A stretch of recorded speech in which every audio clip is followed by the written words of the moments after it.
एका आईच्या आनंदाची बातमी. नंदुरबारच्या तेलखेडी येथील मीनाबाई सचिन पावरा या होळीनिमित्त आपल्या 2 महिन्यांच्या बाळाला घेऊन माहेरी सूर्यपूर धडगाव तालुका येथे गेल्या होत्या. होळीला माहेरी आलेल्या मातेचे 2 महिन्यांचे बाळ उलट्या आणि अति रडण्याने निश्चित पडले. घरच्या लोकांना बाळाचा मृत्यू झाल्याचं वाटल्याने महिलेच्या माहेरी आणि सासरी रडारड सुरू झाली. अशातच जवळच असलेल्या आरोग्य केंद्रातील डॉक्टरांना माहिती मिळाली. त्यांनी रुग्णवाहिका पाठवली. स्वतःही जात वाटेतच रुग्णवाहिका थांबवून बाळाची तपासणी केली. त्यांनी बाळाला तपासले असता हृदयाची गती ही मंद होती. हातपाय पूर्ण थंडगार पडले होते. श्वास बंद होता. डॉक्टर गणेश तडवी यांनी आपल्या अनुभवातून बाळाच्या तळपायाला जोरात टिचकी मारली आणि लागलेच बाळाने एक मोठा श्वास घेतला. त्यानंतर हळूहळू श्वास घेण्यास सुरुवात केली आणि मृत्यूच्या दाढेतून बाळ परत आले.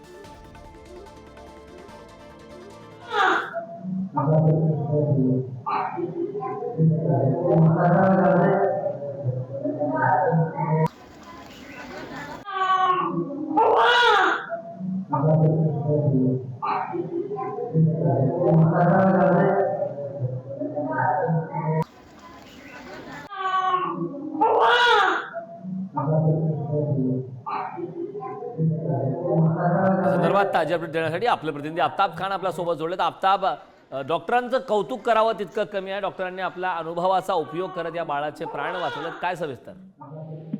नक्कीच करण, तेलखेडी येथील मीनाबाई सचिन पावरा या महिला जे आहेत ते होळी निमित्त आपल्या 2 महिन्याच्या बाळाला घेऊन माहेरी आल्या होत्या. त्यातच या बाळाची अचानक प्रकृती बिघडली होती. 2 महिन्याचे बाळ उलट्या आणि रडण्याचे निश्चित पडले होते. घराच्या लोकांना बाळाचा मृत्यू झाल्याचे वाटल्याने महिलेच्या माहेरी आणि सासरी रडारड देखील सुरू झाली होती. अशातच जवळच असलेल्या आरोग्य केंद्रातील डॉक्टर गणेश तडवी हे जे डॉक्टर आहेत यांनी या बाळाच्या तपासणी केली आणि ह्या बाळाची तेव्हा श्वास लगभग बंद झाली होती. मात्र जे डॉक्टर होते गणेश तडवी यांनी आपल्या अनुभवातून बाळाच्या तळपायाला जोरात टिचकी मारली आणि लागलीच बाळाने जे आहे ते एक मोठा श्वास घेतला. त्यानंतर हळूहळू श्वास घेण्यास सुरुवात केली.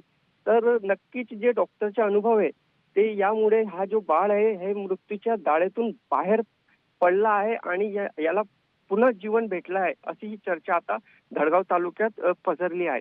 करण, नक्कीच आफ्ताब, ज्या प्रकारची प्राथमिक माहिती आपल्यापर्यंत आली, बाळ दगावल्याच्या भीतीने खरं तर नातेवाईकांची रडारड सुरू झाली. ॲम्ब्युलन्स पाठवण्यात आली आणि रस्त्यावरच एका ठिकाणी थांबून डॉक्टरांनी आपल्या अनुभवाचा उपयोग करत हा प्रयोग केला आणि तो यशस्वी झाला.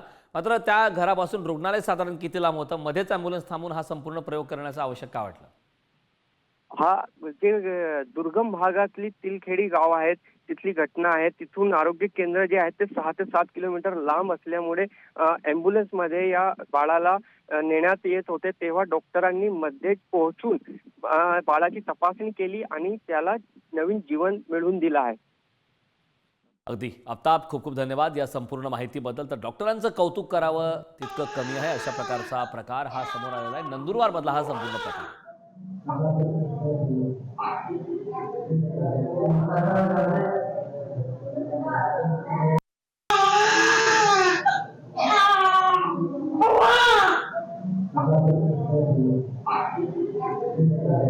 Thank you.